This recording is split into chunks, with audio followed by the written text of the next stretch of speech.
Bermuda is still trying to recover from Tropical Storm Faye, which came through here just days ago. This could be the strongest storm to hit Bermuda in more than a decade. Hurricane Gonzalo. So many people here in Bermuda are preparing for what could be the worst storm of their lives.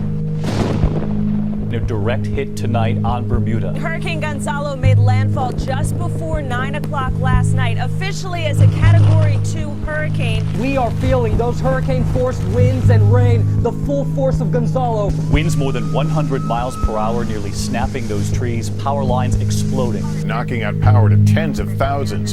It was the most powerful storm to hit Bermuda in a decade. By the time Gonzalo moved away, it knocked out power to about 90% of this island. Tonight, the people here are ready to take on this monster. I know Bermuda's strong, but this is a strong storm. We're stronger.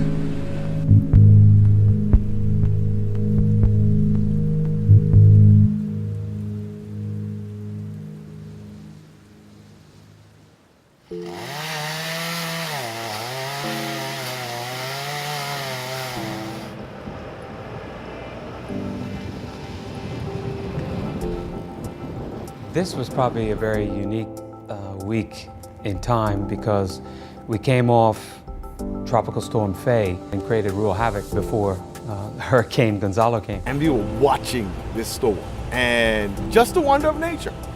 It humbles you. It humbles you to know that, you know, as much as you think you're in control, there could be a time that you're truly not. In the height of the storm, it's mixed emotions. It's family, it's business, it's safety. Unique experience. Having been hit by Faye and then in Gonzalo in 1 week, I think was pretty hard. When we went out to patch up roofs after Gonzalo, the damages we saw were still there from Faye.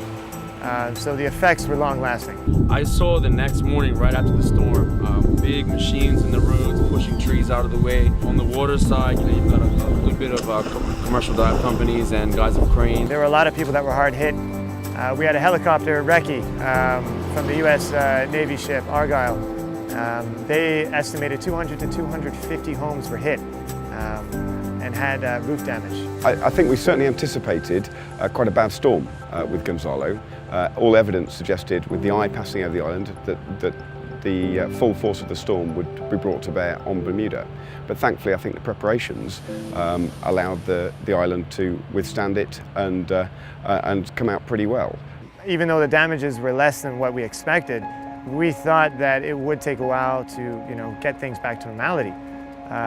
Fortunately for us, the community's stepping up. They're not only waiting for us to get there, but they're helping each other out. We're seeing camaraderie, we're seeing a real sense of community here. And it just feels great just to be a part of it. I just finally got power on after 18 days, which has been pretty grim, but I realized that there are a lot of people still out there that don't have power. People say they think, you know, they say a lot of things are in Bermudians' blood, and I think bouncing back is one of those things. Just so many stories out there I've heard where people, like, I spend time with my family, my children, we play cards, you know, all of that stuff. The emergency services, it actually was phenomenal to see the teamwork of the Bermuda Regiment. The BELCO, fire service, the police, the government departments like Works and Engineering. EMS, even HMS Argyle, to see everyone come together like a finely tuned machine to actually benefit Bermuda was phenomenal. And if we're not working together, it won't happen. I would like to say thank you to the general public for being so courteous to us, and your gratitude has been wonderful.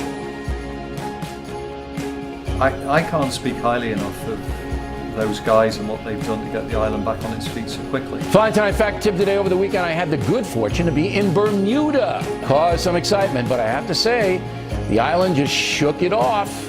We didn't even lose power at the hotel. No one panicked.